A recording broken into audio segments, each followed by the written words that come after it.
Hello, and welcome to another episode of Scavenger Life. This is episode number 292 at scavengerlife.com. We certainly have been in scavenger mode the past week. Yes.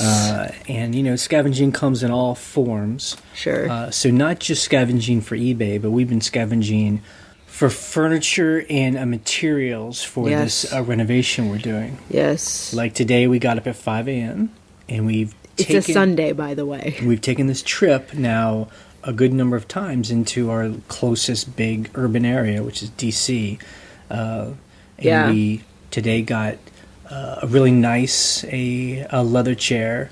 A leather recliner. A rocking chair, which was actually free. An IKEA rocking chair. And then a queen bed. With a mattress. With a mattress. Yeah. It was amazing. For what it was about $600, we got $3,000 it's worth of furniture. The crazy thing is though, within 1 week we've done 3 scavenging runs because we got that table last week, right? Which was exactly a week ago. I think it was last Sunday. And then we scavenged for wood flooring, which was also 2 hours away in the other direction. So it's just it's a lot of driving. But that's mainly because we live in a rural area. Those of you who live in an urban area, I gotta say, I just don't know why people aren't just on Craigslist all day long, just grabbing stuff. I'm just like, people are just giving stuff away, like super nice stuff. So cheap. Like today when we got this leather recliner, and it's from it's Crate and Barrel. Crate and Barrel, yeah. It's probably about $1,000 chair. And he was just like, we just decided we're going to change out our look, and so we're just giving it, we're just going to sell it. And he was like, just take this IKEA chair with the ottoman. It's a rocking chair with an ottoman. Yeah. And we looked it up. He was like, just take it. And we have one of those chairs, but it's not the rocker. The chair itself is $179, and the ottoman is $52. Yeah. So I'm like, okay, I'll take that. Almost pristine. So anyway, it's just I know a lot of people do source on Craigslist, but it really is. Oh God, it's a gold mine. Sometimes I wish we lived closer to the city. Sometimes, not all the time, but because of the lifestyle we've chosen, we have the time to do this. Look, and part of it too is, if we went to IKEA and bought new stuff, we'd have to make the same drive because IKEA is over there too. Right.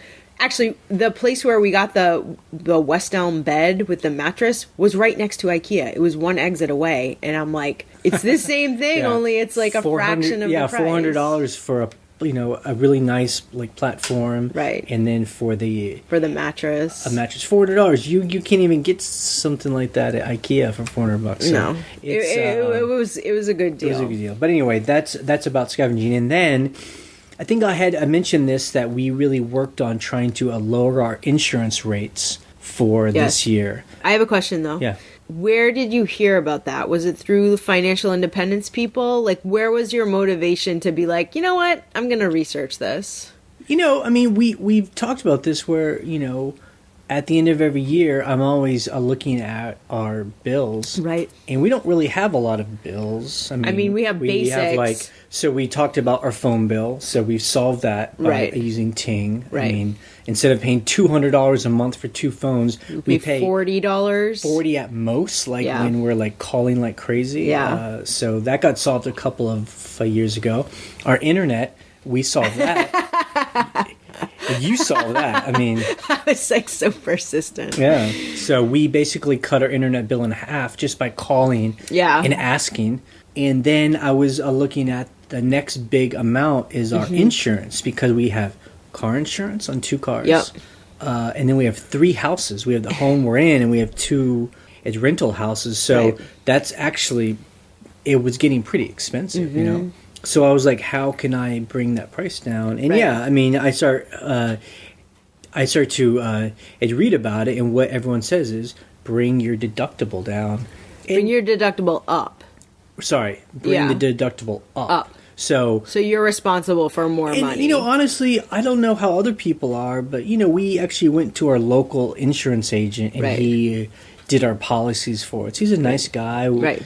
we see them around town. Yeah, that's how what it we is, kind right? of like, having that small town look or feel. And I didn't really pay attention to what he was, what policies he wrote, and I don't think he was trying to rip us off. But when I looked, our deductible was like $500. Yeah, it was actually insane. But or maybe it was even $100. No, it was something crazy where you're like, if you understand insurance, which a lot of people don't because it's a pain in the butt to understand it.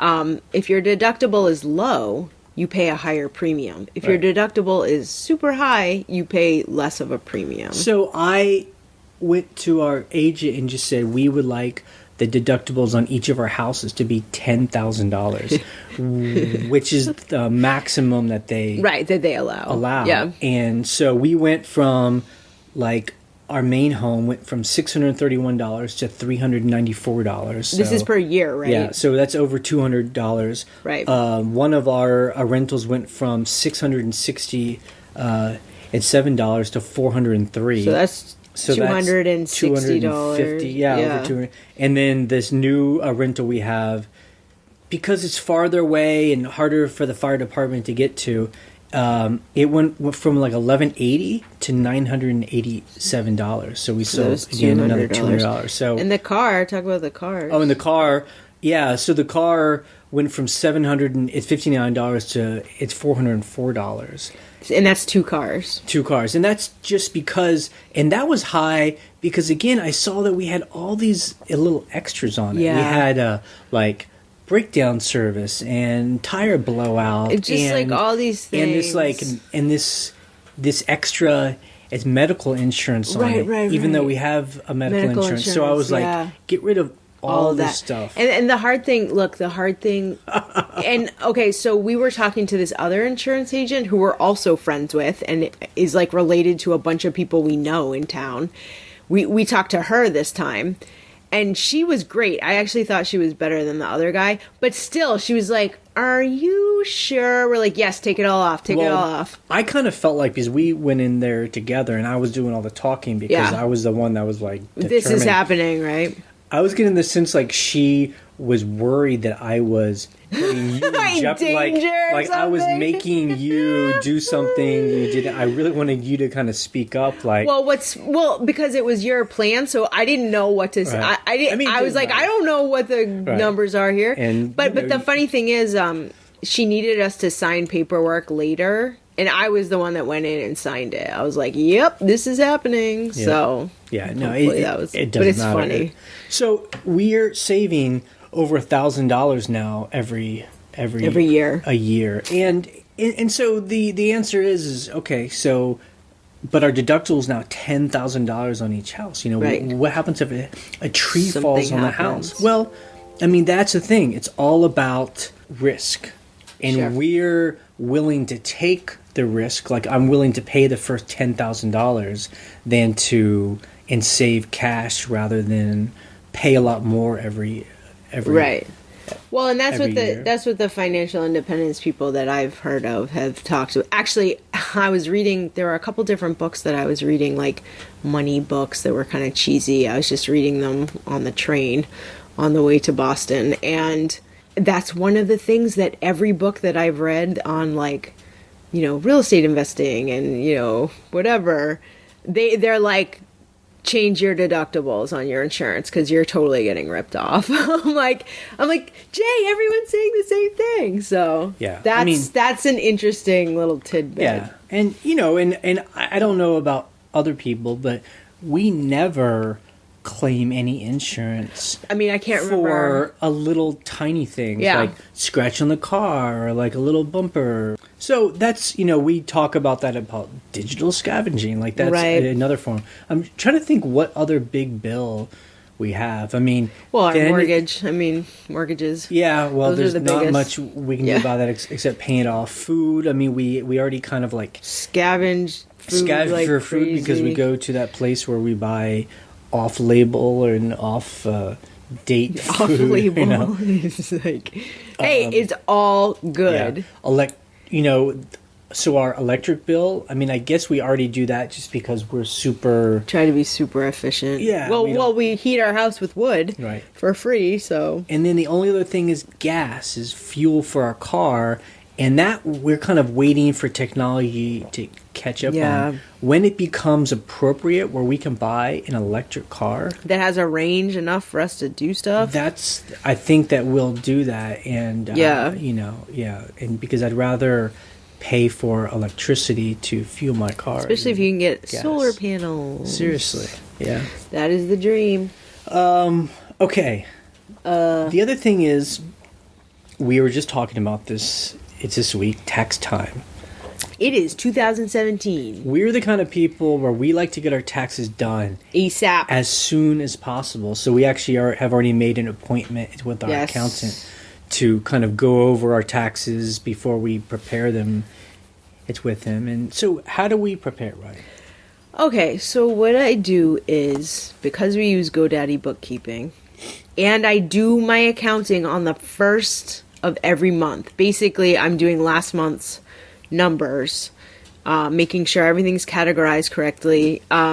Because that's how GoDaddy bookkeeping works. It has all of it. Your accounts are linked in, and so anytime we have it's money coming in or out, GoDaddy bookkeeping gets that, but then you have to teach it what's what. eBay is always goes into this category, right? Or Airbnb payments, that is a income source. Walmart goes here, gas goes here, and so at the end of every month, you're going in and making sure all those things are on the right thing. Sometimes I do find that I teach it. I'm like, Airbnb, this is always rental income.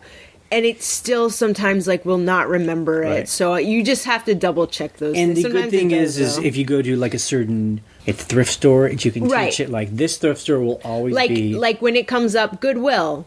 This is always, a whatever it is. So what I do is the cool thing about GoDaddy is at the end of the year, you can spit out a spreadsheet, like a profit and loss, and it totals your expenses and your income. I clean it up a little bit and just okay, this is a personal expense, category. I'm just I'll just take that out because it's giving me everything. I clean up the spreadsheet. And I basically just give that to them. But it's because I've done the accounting all year. And there were several years where we waited until the end and it was a horrible nightmare. It was awful. And that's what got us.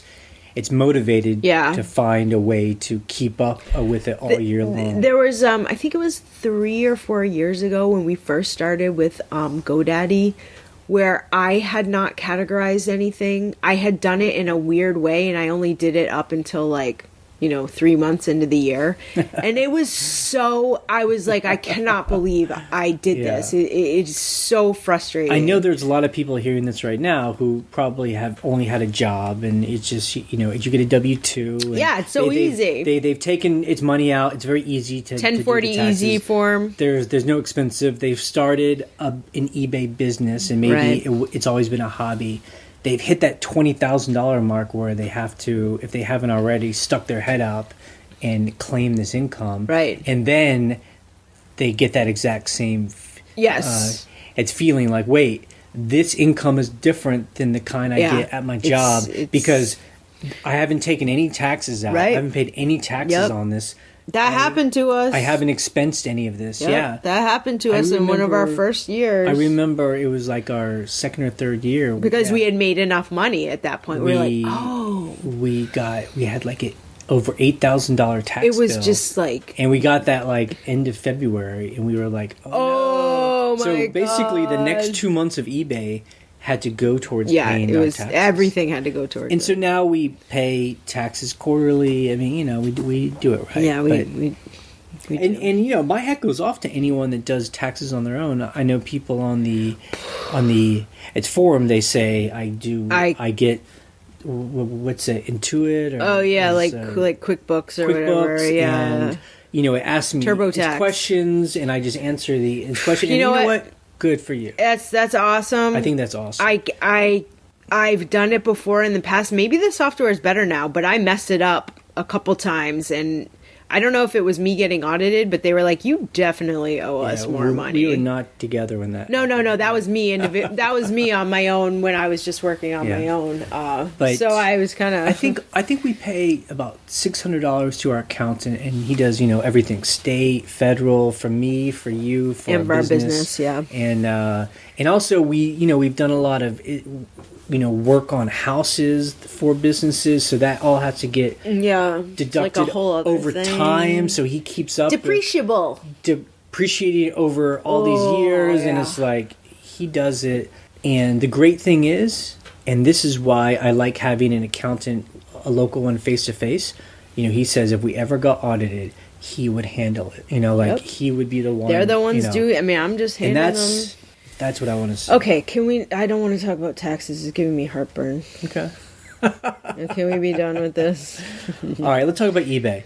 I was looking at its seller performance, and our return rate is 1.64% for the last 3 months.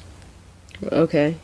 Is that bad? Which is crazy. I think that's great. Oh, it's good. I mean, I think with like it's Walmart or like a big. Oh yeah, it's like 20% or something. During the holidays, it can be upwards of 20%, but I think that they're floating around 10%.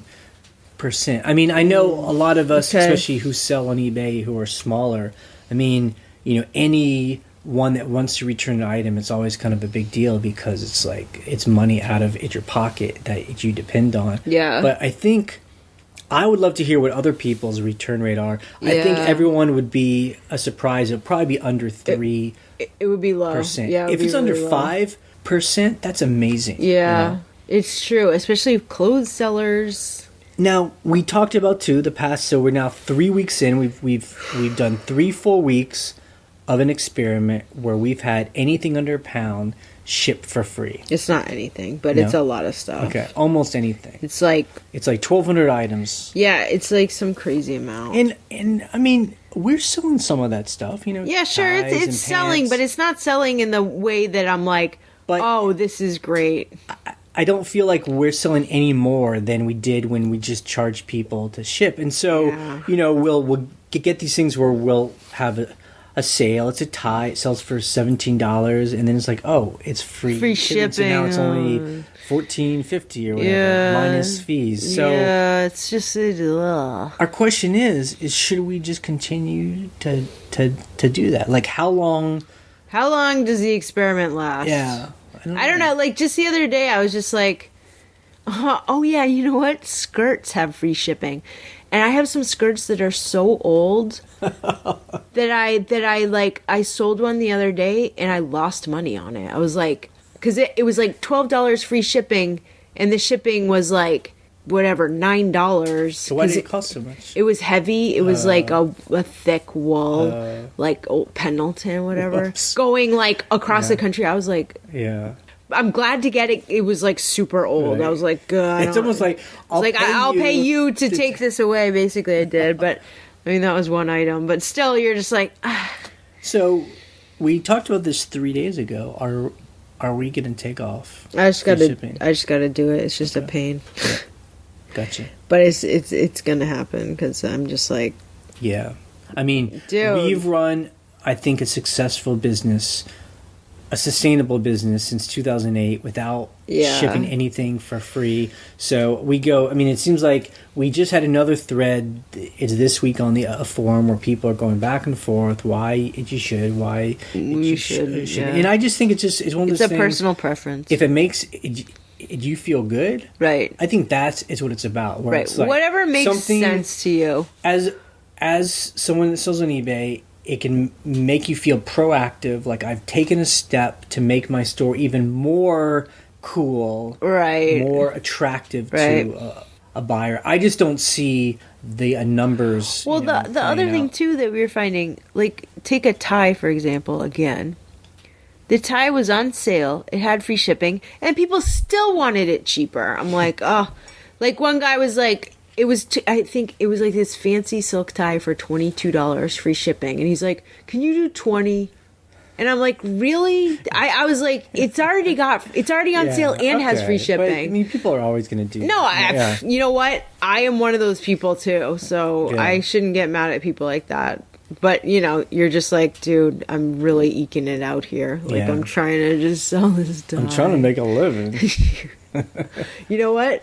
I told you this morning, I actually said that to someone. Oh my God, don't do that. No, but they were being really, it was one of these things where they were like... Where they, it's misspelling a message. It's almost like they're texting, Yeah, and it was one of these things where they were like, this should be so much lower, and da-da-da-da, and I was just like...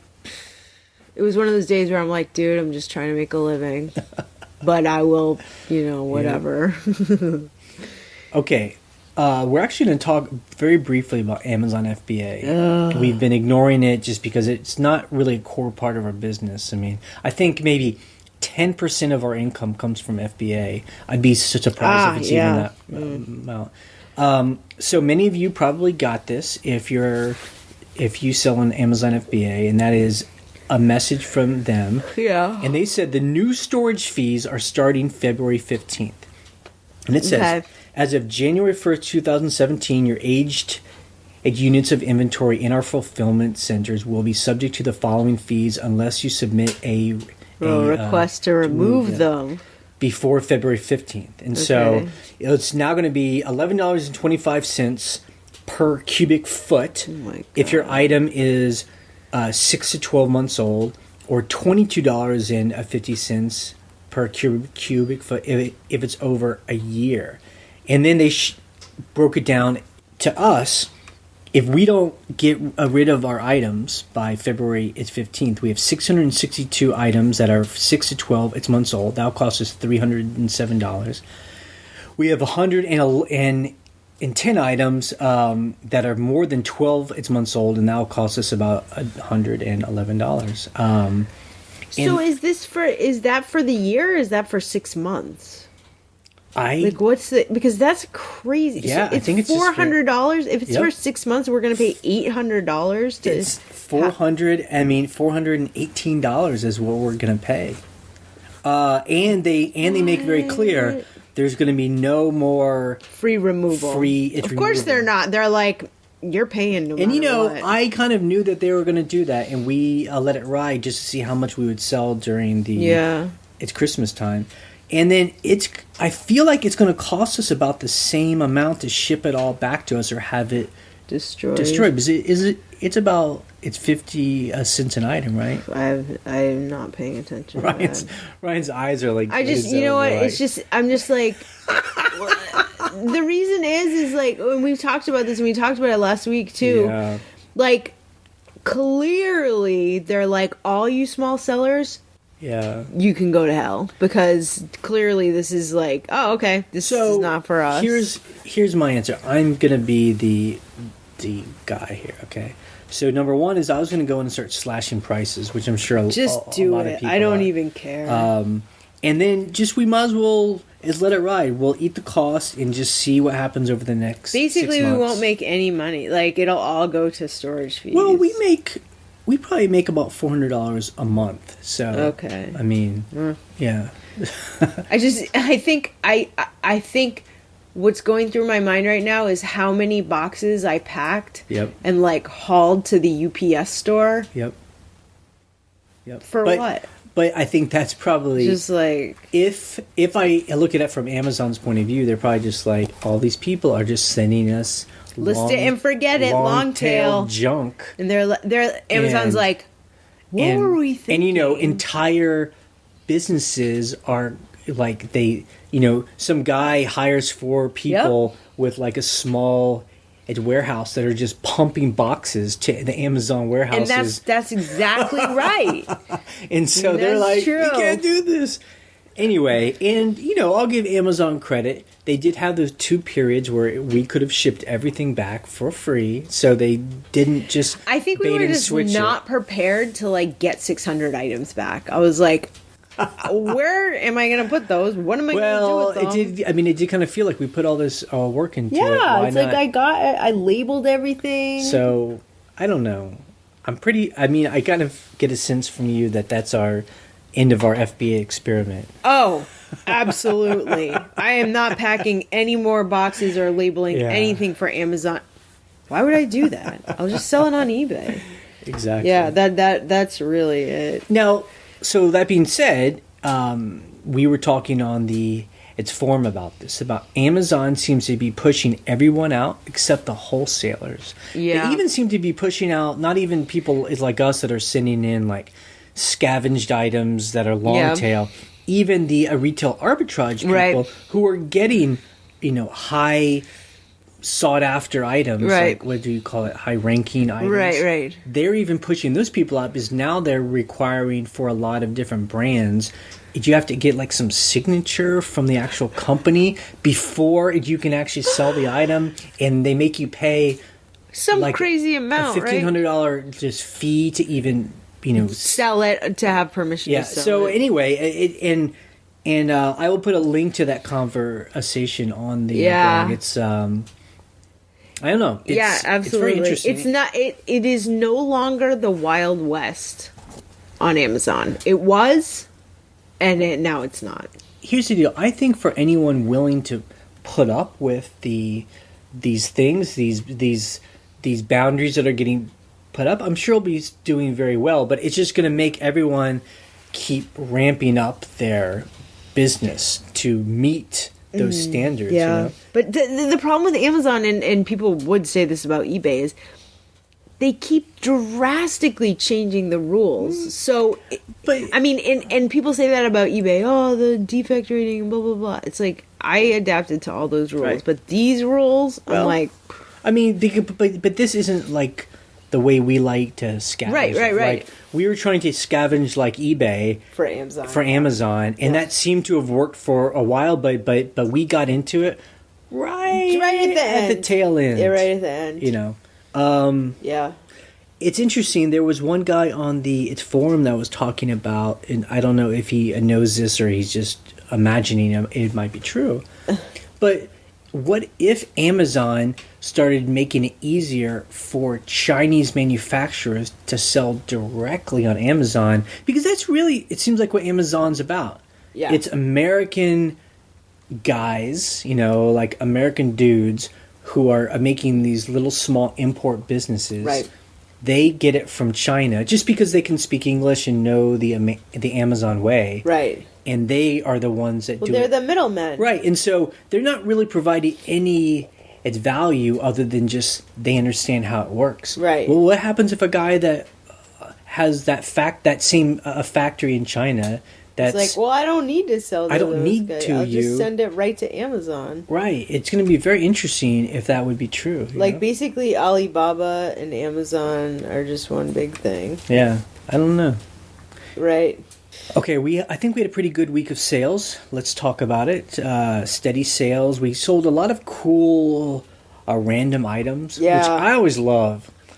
Sometimes it's not just about the amount of money we make, but just the excitement that an item that no one else thought would sell sells. Yeah. We had a good handful of those. Right. And we had a good handful of like $100 items, Yep. Which is nice. Including today, which is good. Okay, our numbers. In our main store, we sold 32 items. That's not bad. Which is about half of what we sold a week ago. So we're definitely seeing like a dip from the holidays. But our total sales were about $1,400. Cool. Which is good. Yeah. Our average price sold was $43. Yay. Nice. Mm-hmm. In our second store, we sold only 8 items, but for a total of $320. That's not bad. So again, average price of $40. There was one day in our second store where 3 things sold in a row. Yeah. I was like, that never happens in the second store. That was interesting. So we made, almost $1,800 this week between both stores. We had a couple Bonanza sales, a Trugether sale. I sold something on Trugether. I almost want to message the person and be like, why did you buy this on Trugether and not on eBay? Because he's a production designer for like movies and music videos and stuff, and I was like, why Trugether? I'm just curious, like what I guess I'm curious why anyone uses Together over eBay, because basically I feel like everything that's on Together is on eBay. Right. Like, why does someone buy something on Bonanza and not eBay? I mean, I have that same question. I don't know if it's because they found it through Google Shopping faster or something, but I mean, I make sales in both those places. I mean, I've made like 5 sales on Together. It's not that many, but it's a nice bonus where you're like, hey, there's a sale. But it's all the same stuff. It's all the same stuff, and Together and Bonanza, you pay through PayPal. It's not like it's not like they're like, oh, I wanted to pay through Bitcoin or something. It's like you pay through PayPal. Right. Everything's on eBay. And eBay, you don't need to have an account to buy anything now. There, right, on eBay. On eBay or Together? eBay. Right, you can come in as a guest now. Yeah. So I don't know. It's weird. Who knows? I don't know. It's interesting. Okay, things we sold. We sold a vintage, a mixer. Yes. One of those big Sunbeam chrome. Mixers. Heavy. We sold it for $150. Glad it's gone. Yeah. So those are kind of things that we would get all the time back in the old days. Blenders, sewing, it's machines, record players. Just guess why we don't get them now. And we don't really buy those anymore. Because they suck to pack. Yeah. Number 1, they suck to typewriters. They suck to pack. And number 2, it sucks when people are like, I thought this was supposed to work this way. And you're like, oh. Yeah. And that's why people started to make a video of it and put it on their... I don't think I made a video for that one, but it worked great, and it was not fun to pack. So I think I was glad it was gone because I was like, I don't want to get one of those. I imagine we're not going to buy one of those again. But although every time I see them and they're in good shape and they're beautiful, I mean, I've sold some for $200 because they were like pristine. Right. They just suck to pack. We also sold a biking shirt. I don't know. Okay, yeah. Biking shirt. It's a jersey, okay? It's vintage 1960s, 1970s Belgian biker, like Tour de France type biker jersey. Knit jersey. Beautiful. I bought it in Amsterdam at a thrift store like 2 years ago. It cost me like €1, and we sold it for $150 best offer to someone in the Netherlands, right on the border of Belgium. Yep. And I always like to think, okay. We're pretty good about remembering where we get everything. You're better at it sells, than me, but yeah. I'm like, I remember that. And I remember when we went across the Edge River to that little thrift store in Amsterdam. It's this thrift store. This is like industrial thrift store that's like far away from the city. And I remember you found it. And I think about it, that sold for $150 today. I mean, 2 years. Well, it's so funny. It's going later. back to the Netherlands. That's what I love. But I think about it, I'm like, that $150 paid for like 2 days of being in Amsterdam. Yeah, back then. That's so awesome. So the next thing we sold was a coffee grinder, those like old-fashioned hand-cranked coffee grinders, and we sold that for $115. But it was French. Yep.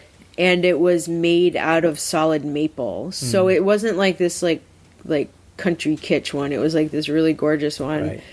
We got it in an auction for like $8. It's one of those like items. It doesn't sell fast, but anything well made will always sell well. Yes. And then we sold an old business card from the next town over. Yeah, one of the next for $15. Yeah. So this is interesting because over the holidays I sold another business card that was in this very particular town in Pennsylvania, and it was funny because our helper was taking photos of these, and she was just like, these are the weirdest things. Do people buy these? And I was like, okay, so here's the thing. People in those towns, it was like Morrisville, Pennsylvania. Shout out to Pennsylvania. I'm like, there are people in those towns that collect things from those towns because they want the history of Main Street or whatever. Or they used to go to that diner when they were little or something. And it's true because both of those sold. So how old are they? They're from the 50s or 40s or 50s because of the phone numbers. Yep. The phone numbers are like, I mean, anyone who's seen antiques knows the phone numbers. So it's kind of like when we did the interview with the guy who sells postcards. Right. I mean, these are things where when you're at an auction or an estate sale, you can often find these boxes of ephemera, and it normally sells pretty cheap. Yeah, because it looks like junk to most people, and it's just a pain to list, or it's not very exciting. But when those sell, they're nice. Yeah, and I was happy with those sales because I was like, I don't know, is anyone even going to care? And they did. Okay, so another thing we sold that was also weird ephemera. We had to sort through our ephemera this week because I was like, I cannot go through these huge bins of just paper. I think that's how our storage works. We'll just put everything, let's put all the ephemera in one box, and then suddenly we have too much in one box, and then we're like, all right, let's now have a small box for postcards. Let's have a small box for menus and cookbooks. Yeah. So that's how it works. It kind of breaks off. Yeah. So one of the things that we broke off was menus, vintage menus, and cookbook pamphlet things, which we seem to have a lot of. And what sold? So it was a 1936 Italian cruise, U.S. Italian cruise manifesto and menu, and someone in Italy bought it. For $80. For $80. It was two of them. Right. The exact same. And this is one of those items that was in a death pile. Yes. It was in an ephemera death pile, and we finally got around to... And I listed them high for this reason, because I was like, I wonder if the person who's buying it, their grandparents or their parents might have been on that cruise, and they were, because it has everyone's first and last names, the passenger manifest, printed in a lithograph print. It's so crazy. I'm like, what? Yeah. So I think that's really interesting, piece of history. Yeah. Another cool thing that sold, this silver pendant that was kind of a necklace or a brooch. It was sterling silver, made in Israel, and it sold for $100. Best offer. You know what? I had it up for $200. I've had it for 2 years. Someone offered $100. I said yes.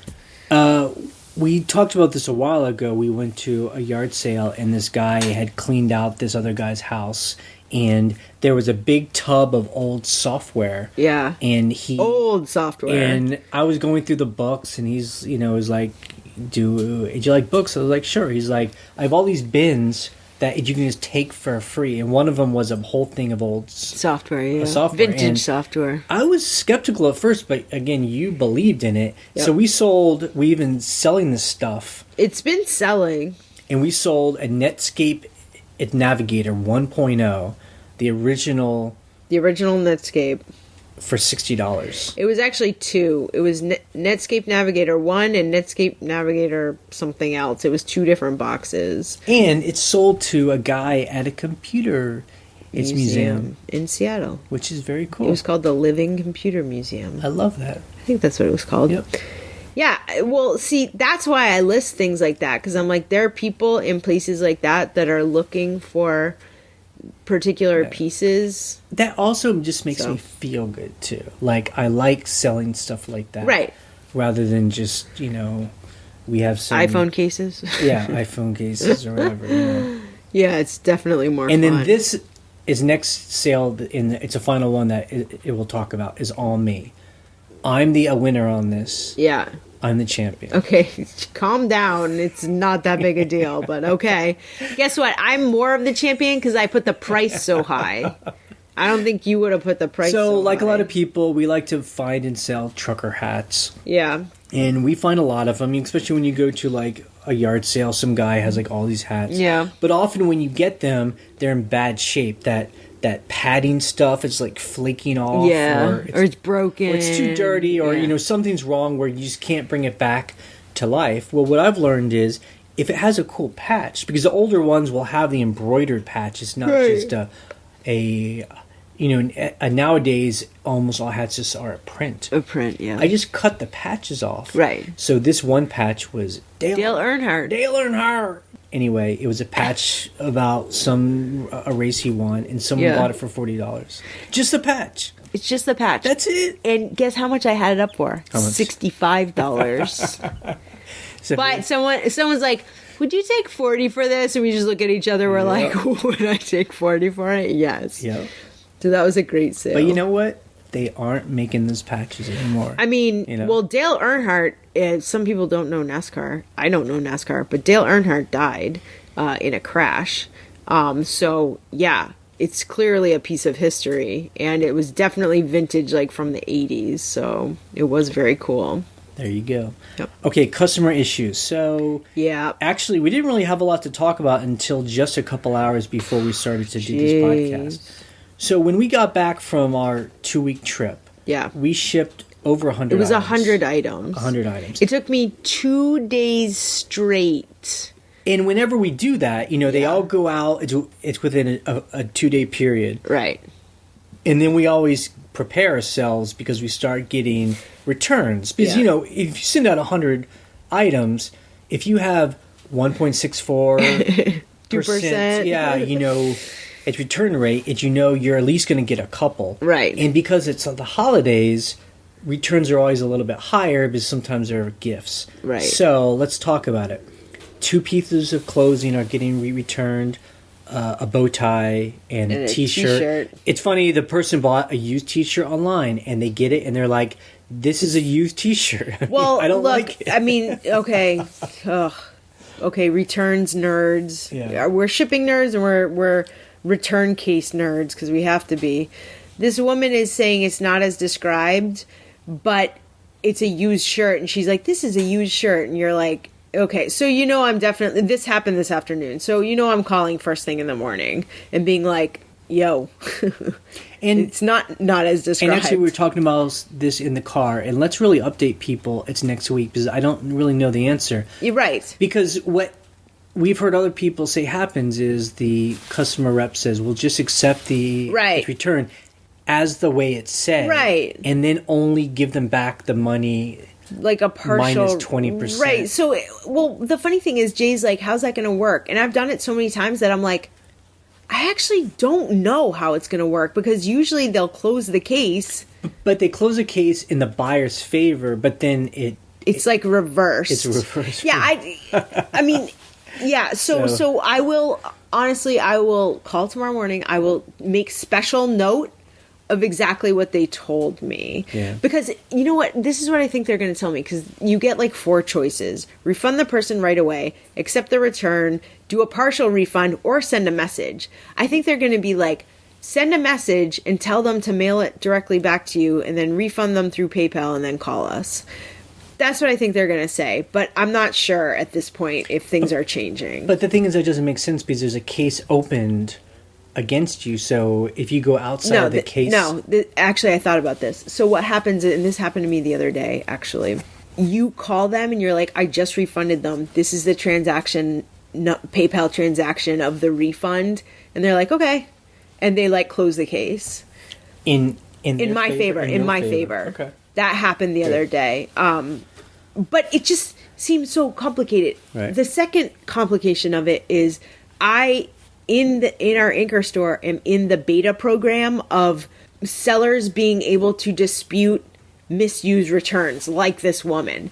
So supposedly you can accept the return, she sends it back, and then you can dispute it. Nope, you misused returns. It's very clear here that you misused returns. I'm giving you the price minus shipping and minus the restocking fee. Right. And then they can appeal that, but eBay will look at it and be like, no, you actually did misuse returns. And blah, blah, blah, blah, blah. And that's just the thing that I think it frustrates all of us, Yeah. We all, or I would say most of us, are willing to take a return. Right, if it's done right. Like, it's no questions asked, just send it back. But the problem is, if you've just changed your mind, then you should eat it. Right. I think that's where Amazon has really spoiled a lot of people, because basically Amazon's just like, customers don't pay anything. Yeah, they just return it and say it's broken. Okay, another buyer has been messaging us about how to return an item.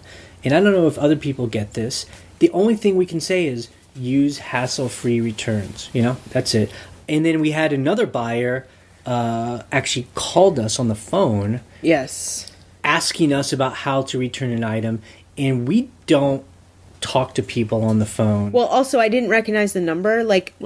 Right, and they left a message and told us their phone number. But it's, for us, it's not that we're being rude. It's just that it needs to be documented through the eBay the system. A system, just so it's fair to them, it's fair to us, just so that's another thing. And then this one just happened, like, right before we did this podcast. That $1,600 necklace that we sold, whatever, a week and a half ago, the guy wrote us and said his girlfriend didn't like it, so he's going to send it back. He didn't say it was our fault. He just said, we didn't like it. The good thing is he said in the case did not fit did not fit. So thank God he said that, because I'm so happy that, like, I don't have to pay for the return.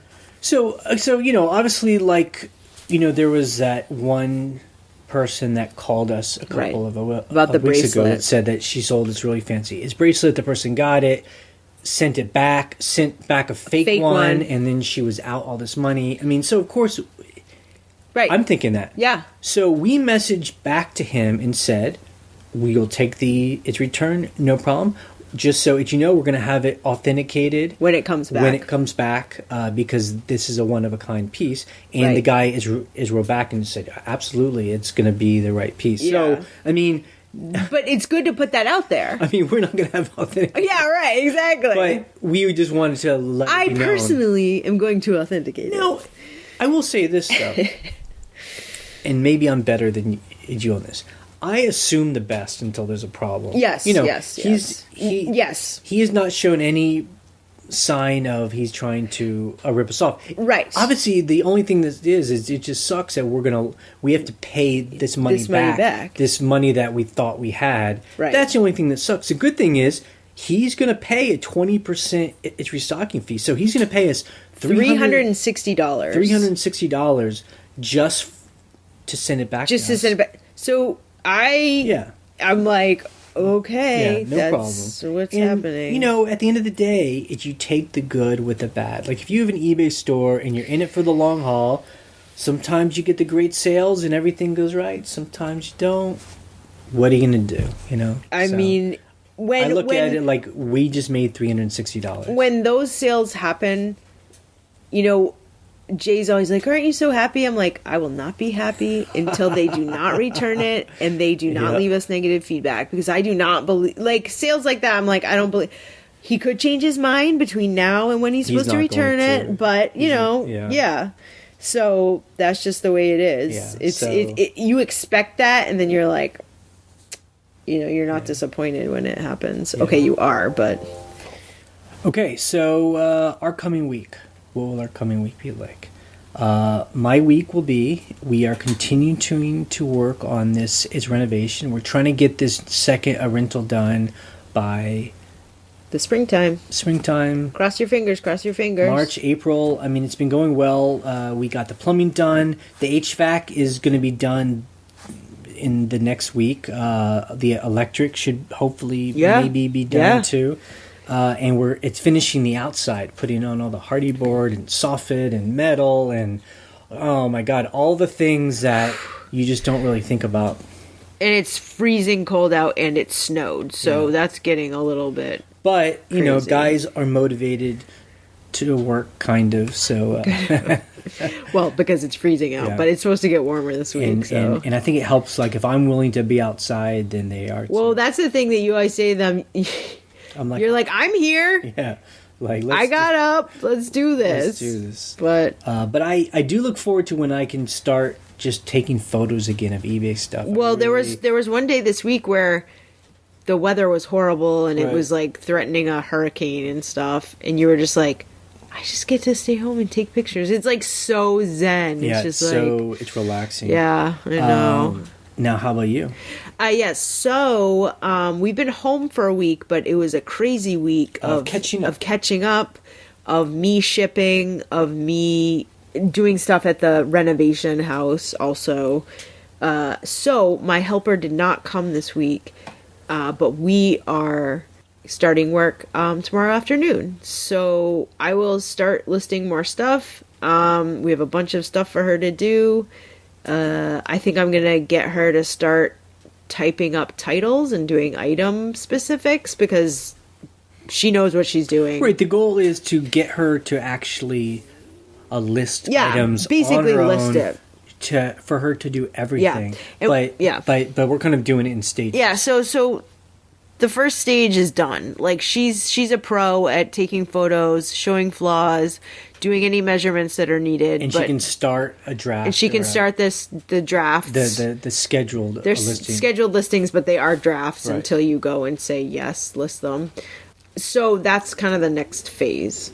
Yeah. And also, we have an appointment this week to meet with our accountant to partially discuss with them about making her like an actual employee. Right. So how it would fit into our business and taxes so how's and it all work? That stuff. So that's very good. And I think someone on YouTube actually said they use a service called Square, which I'm sure people know from the... It's like a point of sale service. Right, like that's a thing where you can, whatever. Anyway, just Google it. But I don't even I'm like, it's a thing. It's a thing. You swipe the card. Well, it's like PayPal here. Or is that what it's called? Yeah. It's for small businesses. Instead of having a cash register, they can have that iPad with just the app. And it's great. Yeah. So anyway, and so they also have a payroll a system that looks very affordable. I think it's $20 a month or something for a single employee. And it looks great. Yeah, so that is exciting, and we'll figure that out. Okay, let's answer any questions that came in this week. Yes, you can always call us on our voicemail line. The phone number is 540-407-8486, and you have 3 minutes to leave a message. And I think we only got one call this week, right? We did. Okay, let's hear it. Hey, what's up? Ryan Patrick here from San Diego, California. I just kind of had just wanted to kind of share real quick, about evolving my business as far as what I sell, and I wanted to see if maybe you had some tips and some pointers, and if you could share your experience in evolving. Basically, I started selling books, just scanning every freaking book in my town and every thrift store, and then once I realized that the return on investment on that a lot of times is only like, it works out to be like $5 an hour, basically, from the time you put into it. And then I moved on to other things like board games and card games, and then hats and electronics, and it was a slow process. And my newest thing being buying and fixing computers. I'm literally just teaching myself how to fix computers.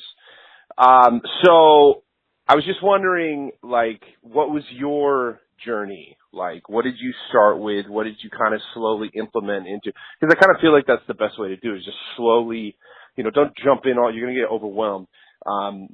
So like, what advice do you have as far as, evolving what you sell, and how did you guys start out? All right, cool. Thanks. Great podcast. Love it. Bye. First off, I love that. That's a really good, you've just described how most of us have evolved. Yeah. When you start to sell online. Yeah. I mean, if you listen to our old podcast, we tell that story. We start similar selling, story. We start to sell the junkiest clothes, like clothes that have holes in them and shoes that are falling apart. Just because we didn't know. We didn't know. We were just like, these are neat. And and selling everything for $9.99, and then learning that there's better quality stuff out there. And we've slowly you can charge. This was a big evolution for us. You can charge more for better items, and people will pay the price. And you'll get fewer complaints when you don't sell things with a lot of ifs, ands, and buts. Right. Like, so it took us a while actually to get to a point where we're like, there's so many holes in this sweater. We probably shouldn't sell it. And I think he makes a good point too about he's like scanning every single book in town, and people are like, oh, it's so easy to do that, but it still takes time. It's just all that time. So it might take you an hour, but you might find 3 good books. Right. But you learn that's the thing that I've always thought about eBay that's so amazing. You can learn so quickly, and you can pivot and change and evolve in like a week, in like a month. Right. If you're like, over the summertime, I was like, I just want to sell more clothes because we've gotten away from selling clothes. I like to sell clothes. I can find them easily. There's a good profit margin. So I went crazy and I just started listing literally like 1,000 pieces of clothes. Right. And it sells. And it's been selling. Right. So, But then I think we're going to start getting bored of that. Yes. And then we'll go to something else again. But that's the cool thing is that you can do that. Yeah. And like we always say, I think for us, we're a less purely about the profit, like what's going to make us the most income. That's important for sure. Absolutely. I think what's more important for us is what's interesting to us. You know? So, like what seems exciting, like what seems like it's going to be. So right now, the big thing for me is start going to higher end auctions. Yes. Unfortunately, there's one on Tuesday I really want to go to, but it's 2 hours away, and we got to just we have work so on this much house. happening. So my dream has to get put off, but at these auctions, it's higher end auctions where people have died, but they have really nice stuff. Like it's not just junky box lots. Like these are nice box lots, really nice stuff. But they're still cheap. That's the thing. Yeah, because cheap-ish. But the last time we went to this auction, almost everything we got sold for much higher margin. Okay, you know what?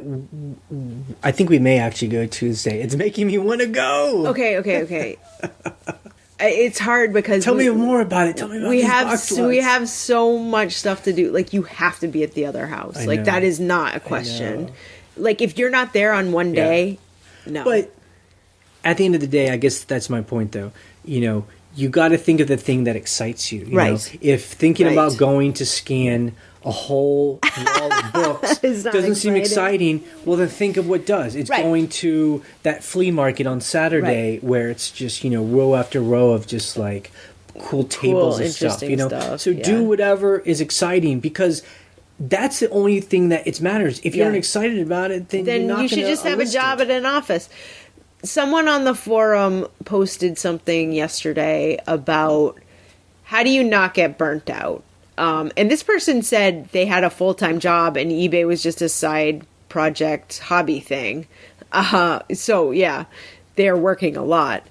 But a lot, people were responding like you just have to make sure it's fun and you're listing things that are interesting. And I find that that's true, along the lines of evolution and with like going back to what you think is interesting. Like for me, I'll go through phases of like, oh, I want to source this. I'm really interested in sourcing these things. And then I'm like, okay, I got a bunch of those. So now they're in the pipeline. Now I'm going to like go over here. Like I have too many of these things now. And just I'll say one final thing, and that is, anyone that has heard our podcast knows that we kind of have like a bit of a schedule. I mean, it's not like totally planned, but it seems like every 3 to 4 months we take off for basically 4 to 6 weeks where we go on a trip. Right. And that means eBay stops. Our store stays open, but we don't do any like anything on eBay. Yeah, exactly. We may do some scavenging. So that's important.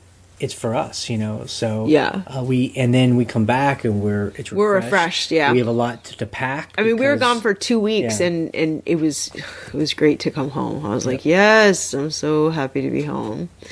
So yeah, I think that just one more thought about burnout too is you also just have to make sure you take breaks and do things that are fun for you that are not work related. Yep. I think when you're go to a movie in the middle of the day. Go to a movie. Great. If you don't have a full-time job, that's always fun. So just remember to do that stuff.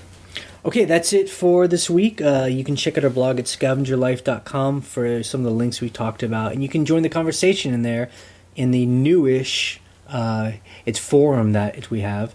I don't know if that's why we aren't getting as many phone calls this past week because people are going there and we're talking in it's forum. It's been good. But you can leave a question or comment on something that you heard on our phone line. And the phone number is 540-407-8486. We post an episode every Monday. It's morning, sometimes Sunday night.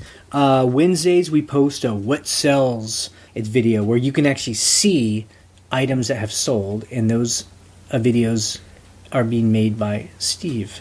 Yes. Steven and his dogs. And you can subscribe to us through iTunes or YouTube. Hey, the dogs are a big hit.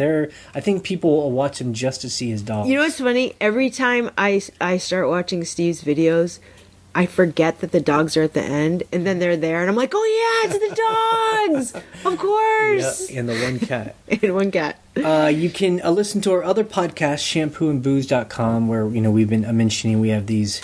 It's rentals, so you can actually go over there and see photos of this. It's renovation in progress, and you can see the money we make on old shoes gets put into this house. Yep. And you can rent our vacation farmhouse. There's a link on our blog, and you can rent it. Come here, you can see us, and we'll talk to you. And it'll be fun. You'll just enjoy our lovely Shenandoah Valley. Yes. This podcast is ending in 3, 2, 1. Bye.